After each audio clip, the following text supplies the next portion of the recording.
Alors, la quatrième partie, c'est le principe de fonctionnement de la machine asynchrone. On a déjà dit que la machine asynchrone est constituée de deux parties essentielles, le stator et le rotor.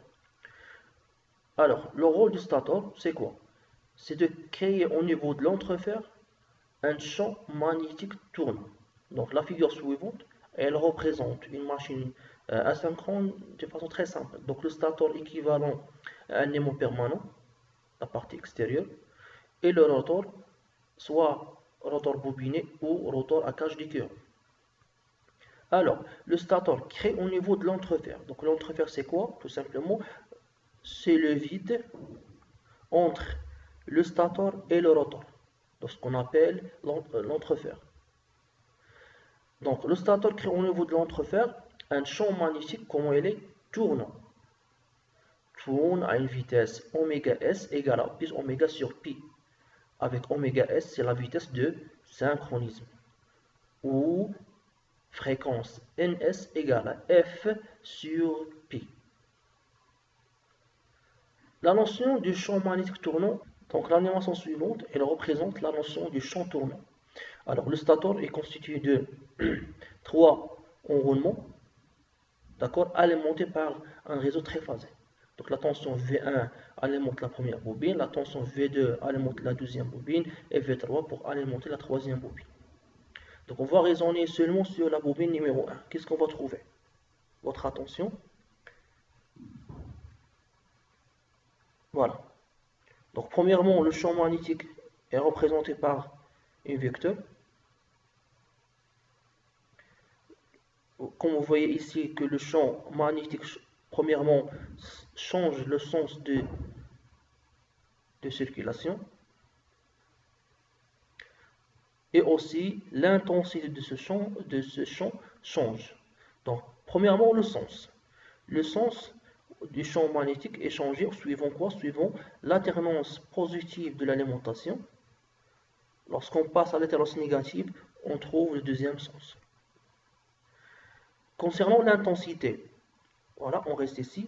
Lorsque la tension atteint la valeur max, automatiquement le champ dans ce sens atteint la valeur max. La diminution de l'intensité, de la tension V1, voilà, diminue aussi la valeur du champ magnétique. Donc la tension passe par 0, automatiquement le champ magnétique s'annule. Voilà, et change le sens parce qu'on passe à l'alternance négative vers la valeur aussi max dans le sens inverse. Voilà, diminution et ainsi de suite. Si on va ajouter les autres vecteurs, champ magnétique concernant la bobine 2 et la bobine numéro 3, on va trouver les trois vecteurs. La petite remarque, voilà, on va prendre par exemple un certain instant, là, ici. On a un réseau triphasé. Ça veut dire quoi? Ça veut dire les trois tensions simples décalées ou un certain déphasage entre la tension V1 avec V2 avec V3. Le déphasage qu'on a c'est 2P sur 3. Ce décalage, on a pendant un même instant, calcule les trois valeurs différentes.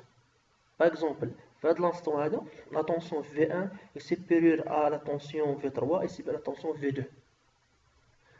Suivant ce changement, donc quoi? Donc tout simplement variation du champ magnétique aussi. Donc tension قريبة في max, donc automatiquement le champ magnétique suivant cette bobine يكون في max, et ainsi de suite. Chaque valeur de la tension donne un champ magnétique équivalent. Donc suivant ce changement, on va essayer de faire la somme de ces trois vecteurs. Qu'est-ce qu'on va trouver?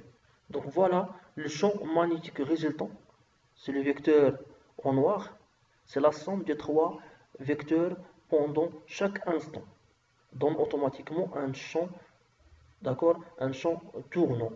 Ce champ tournant tourne à certaines vitesses, dites vitesse de synchronisme, oméga s égale à petite oméga divisé par pi.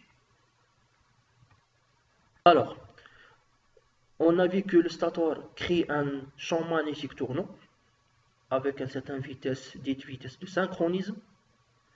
Deuxième partie, c'est le rotor. On a un rotor, comme vous voyez ici, qui est court-circuité, ça veut dire un circuit fermé, soit concernant cage d'écureuil ou rotor bobiné. L'essentiel qu'on a un rotor qui est court-circuité. Donc on va trouver ce circuit fermé à l'intérieur d'un champ magnétique variable. Donc on a une bobine par exemple qui est court-circuitée. On a un champ magnétique variable. Qu'est-ce qu'on va trouver? On va trouver la variation du flux dans les spires de la bobine va créer tout simplement un courant induit. C'est ça. Donc le rotor est court-circuité, essentiel, se met à ce champ tournant. On se met un champ magnétique tournant. Qu'est-ce qu'on va faire? L'apparition du courant induit soit dans les bobines, il y a un rotor bobiné, ou dans les conducteurs, il y a une cage d'écureuil. Donc l'apparition du courant, c'est en fonction de la loi de Lenz, la variation du flux par rapport au temps dans ce qu'on appelle des courants induits. Donc, dans le circuit fermé, on a du courant induit I, on a le champ magnétique B et longueur L des conducteurs ou des bobines.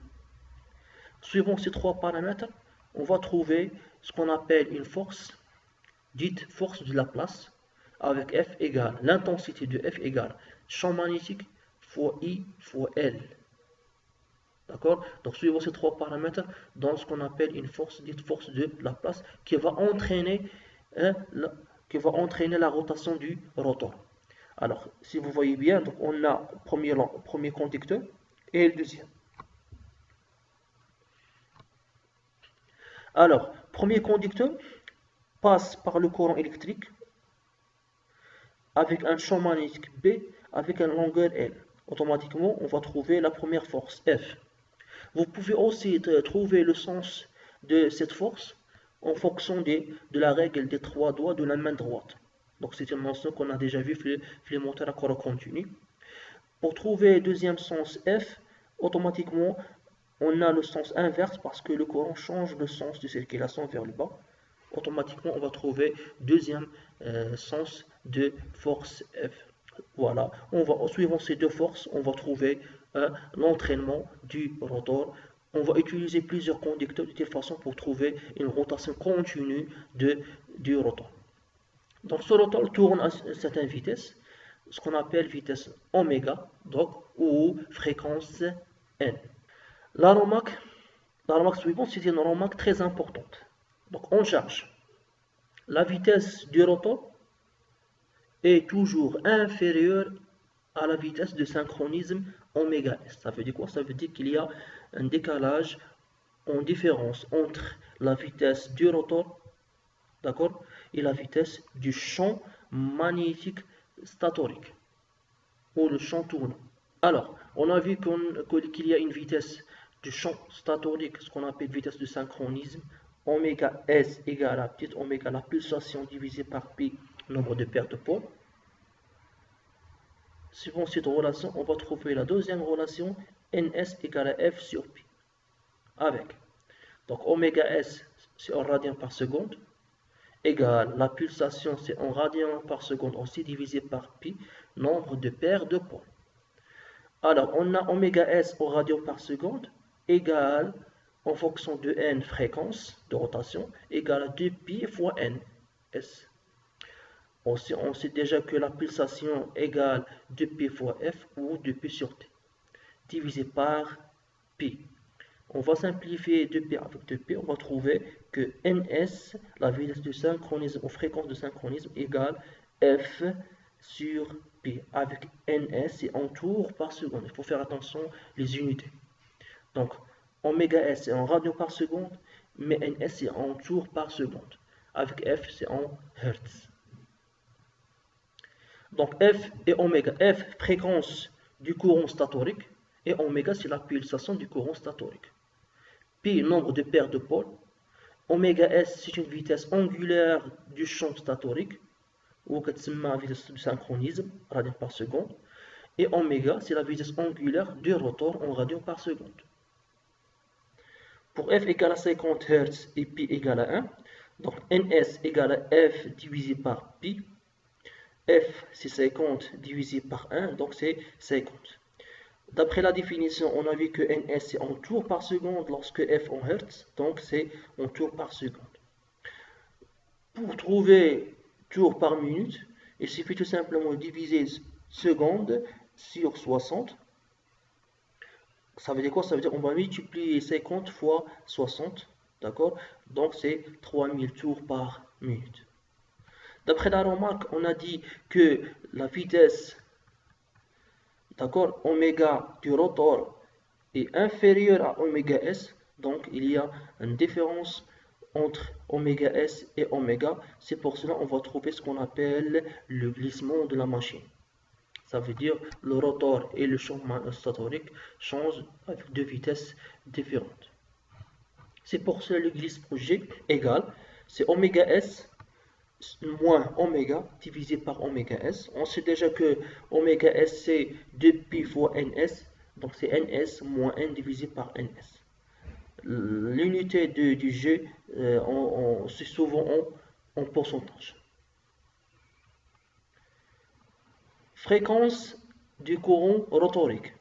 Pour calculer les fréquences du courant rotorique induit, il suffit tout simplement de multiplier le G, le glissement, fois F, fréquence du courant statorique. D'une autre façon, oméga R égale à G fois oméga A.